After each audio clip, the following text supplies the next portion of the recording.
to enable citizens have access to quick and timely response to all emergency situations.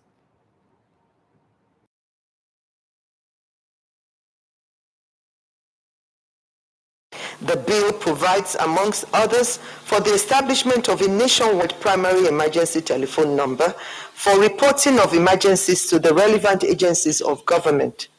The bill goes further to saddle the Nigerian Communications Commission, NCC, with the responsibility of supervising, managing, and implementing this bill and its provisions.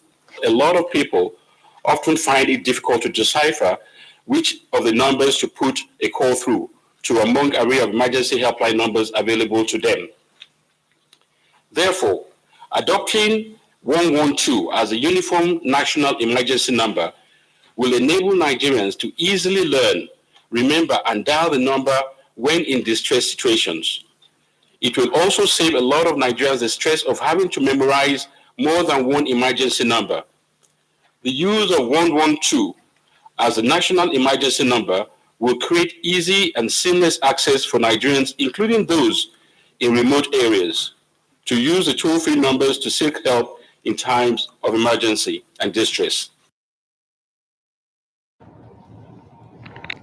Now, the Chairman, Constitution Review Committee, Ovioma Agege, has given assurance that the personnel reviews of the various subcommittee chairmen overseeing the zonal public hearings will not influence the final process.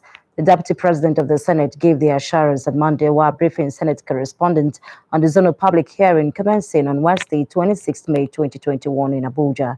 Senator Omar Agege also hinted that the National Assembly will conclude voting on the 16 thematic areas of the Constitution amendment process before the annual recess in July. Georgina Ndukwe-Zainka report. Several criticisms from Nigerians demanding adequate representation, restructuring, and devolution of powers give rise for the fifth constitution review process. So far, 250 memorandum of understanding have been received, which has been streamlined to 16 thematic areas of focus. Amongst them, gender equality, federal structure and governance, and power devolution, as well as constitutional provision for the establishment of state police. Nigerians have clamored for amendment of the 1999 Constitution to address fundamental governance challenges. Others have called on the National Assembly to initiate bills that would devolve more powers to the states and address the security challenges in the country. This constitutional amendment process is an attempt by the National Assembly to respond to these demands within the context of the powers conferred on us by the Constitution in a manner that will further strengthen our democracy.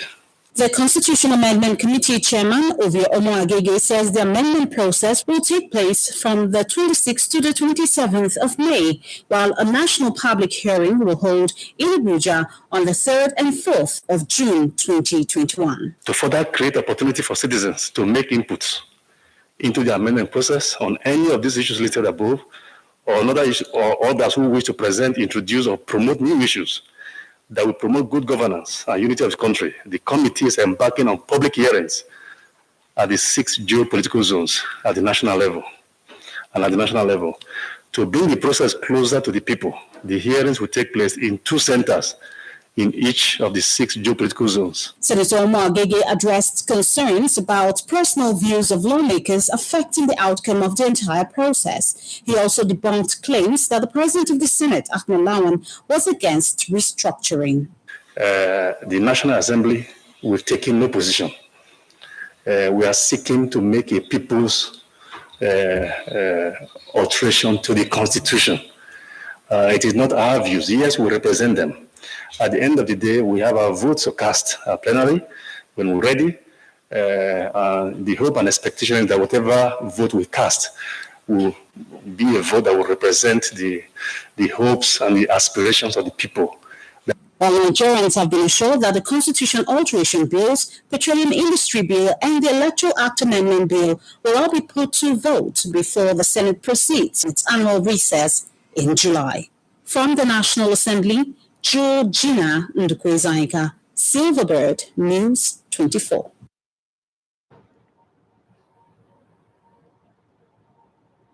Members of the indigenous people of Abuja, Nigeria's capital city, are demanding a change in the constitution which will give them a state of their own. Currently, Abuja does not have the status of a state. Their demand is coming just days before Nigeria's Senate begins what it calls zonal public hearings on the review of the 1999 constitution.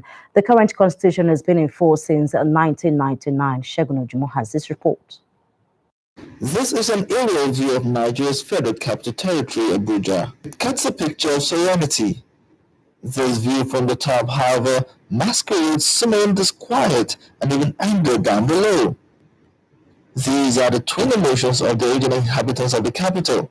They say they have been frozen out of their own ancestral land without adequate compensation. This civil society organization is holding this press conference to help amplify their voices. All of this is happening just days before Nigeria's Senate begins a public hearing on the review of the country's constitution. It is a paradox of the Nigerian condition that original inhabitants who owns the land and on whose ancestral lands Nigeria built its federal capital city have been over the years treated unjustly and unfairly in many respects. Since 1976, when Abuja was created, the inhabitants say they have suffered a gradual but consistent loss of their political, economic, and cultural rights, something that goes against the United Nations Declaration on the Rights of Indigenous Peoples. They also say they remain stateless since the current constitution only recognizes 36 states. Abuja only has one senator, other states have 3. The Federal Capital Territory is run by a minister appointed by the president. The people here want all of that to change. And all the states are having three senators with governor also leading their people. But in the same FCT, we are not having government. I heard the constitution is saying that the Federal Capital Territory is going to be under the head of state. And the head of state by Nigerian constitution is the governor of FCT. Nigerians, which country operates like Nigeria, that the head of state of a country will become the governor of where he lives and sleeps and manage and govern his people as a country. Only Nigeria does that. The federal government will have paid billions in compensation to the indigenous people of its capital city. But for those in this hole and money outside of it, that measure doesn't go far enough. The hope and prayer is that they too can have a state of their own, and everything that comes with that. Shegun Ojumo, Celebrate News 24.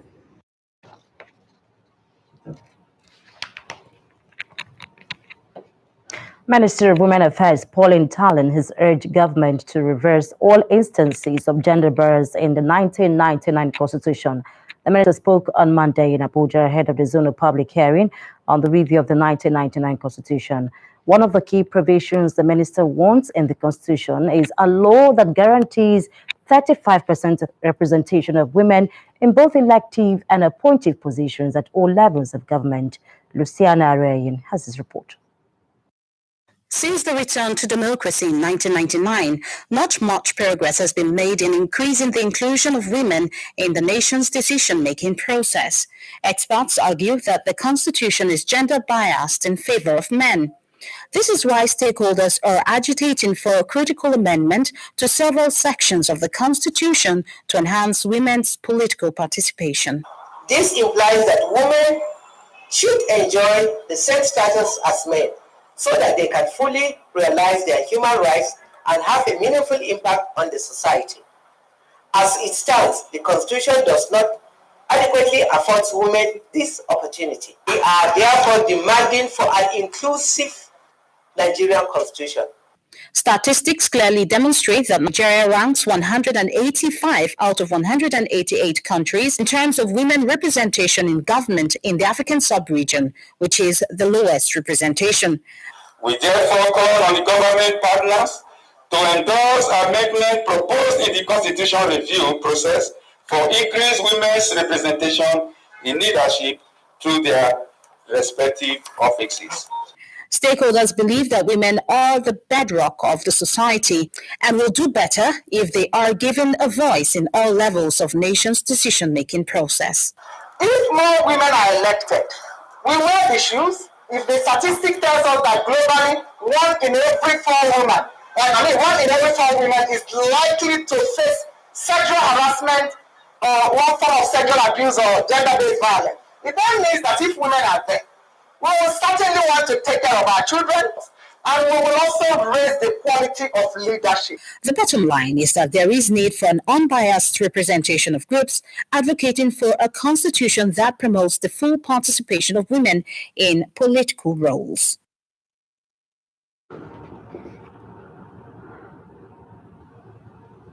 You're watching Newsblitz, reaching you live from Abuja studios. We'll be back with more report after this break. Do stay with us.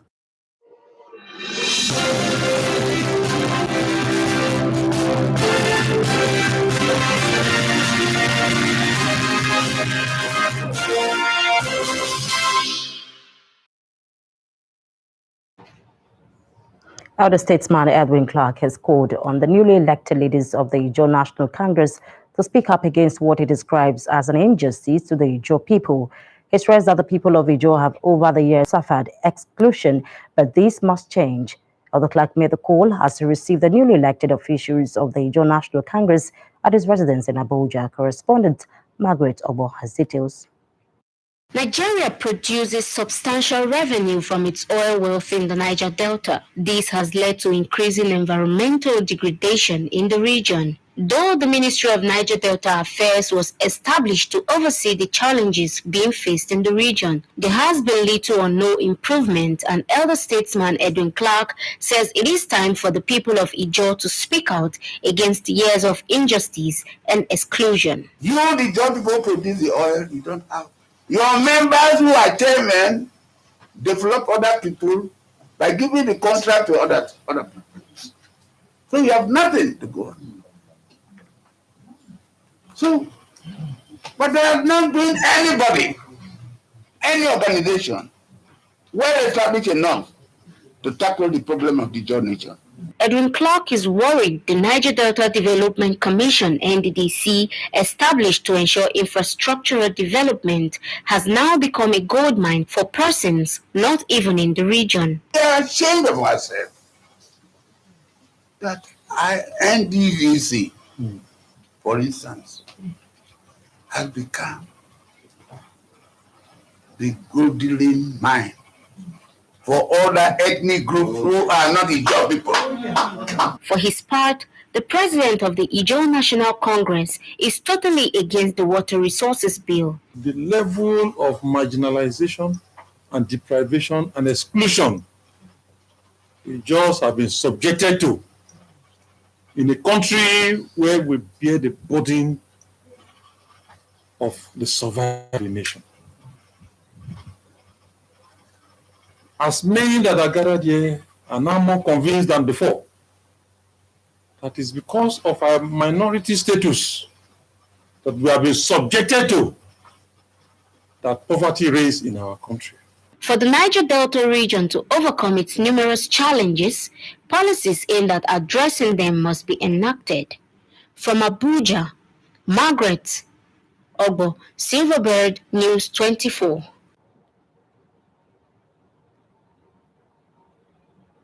The Federal Capital Territory Administration, FCTA, has taken steps to stop multiple taxation in the Federal Capital Territory and ensure a smooth business environment for entrepreneurship to thrive. The Director, FCTA Department of Reform Coordination and Service Improvement, Dr. Jumai Ahmadu, who disclosed this to journalists in Abuja, stated that a high-profile meeting between the FCTA and major stakeholders to resolve all the lingering tax collection problems in the nation's capital was scheduled for today, 26 May 2021 in Abuja. She assured of the administration's commitment to resolving once and for all identified bottlenecks around tax collection, and the FCT remained unwavering. Hence, it has indicated and dedicated a day for the major stakeholders to engage in extensive deliberation and brainstorming of the issues. Dr. Ahmadu hoped that such a high-caliber meeting would ensure iron out all contentious issues, restore trust and confidence in taxation process in the country. The National Emergency Management Agency NEMA averted a disaster after a petrol tanker crashed and exploded in Agbeda, Lagos. A statement by NEMA's head of media and public relations, Ezekiel Manzo, on Tuesday said the accident happened 20 minutes past midnight on Tuesday, but added no life was lost. The tanker was fully loaded with about 45,000 liters of petrol. The content of the tanker was, however, decanted and transloaded to another tanker before load. The road was opened for traffic. You're still watching Newsblitz. We'll bring you stories from the foreign scene after this break. Just stay with us.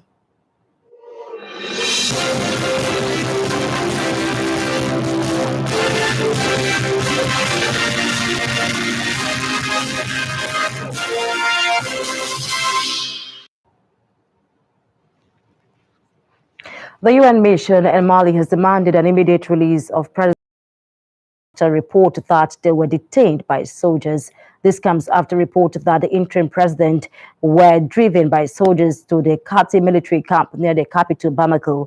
This raised fears of a second coup within a year in the country. The defense minister has also reportedly been detained. The U.S. has issued a travel warning for Japan over the country's COVID-19 surge amid heightened scrutiny just weeks before the Tokyo Olympics.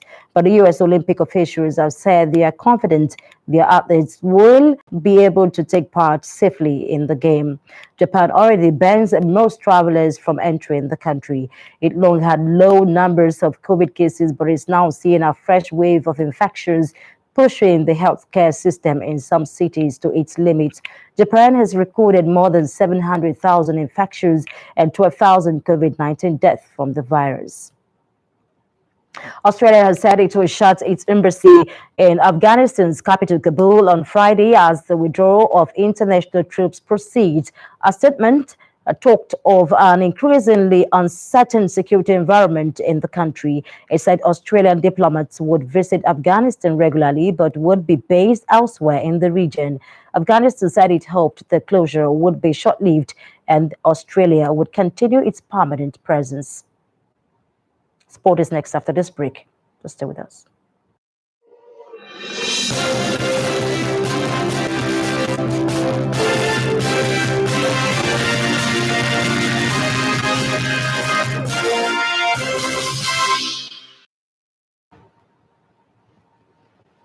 And our talking sport, Nigeria international Paul Onuachu has been rewarded for his terrific performances for the blue and white.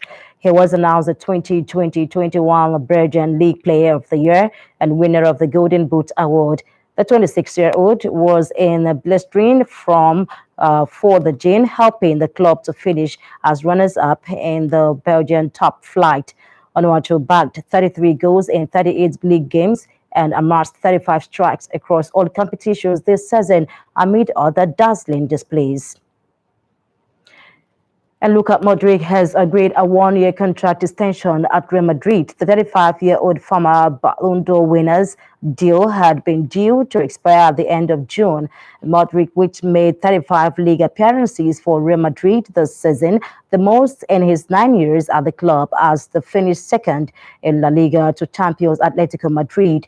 He scored 6 goals, including an added-time winner against Villarreal on Saturday that saw Madrid win 2-1 to end the campaign 2 points behind Atletico. And that's Newsblitz for today. Remember, the coronavirus is a deadly disease. Always wash your hands regularly with soap for at least 20 seconds, or you can use a hand sanitizer. Also, do not forget to wear face masks when outside and maintain physical distancing. Thank you for watching. I am Grace Ike. Good evening.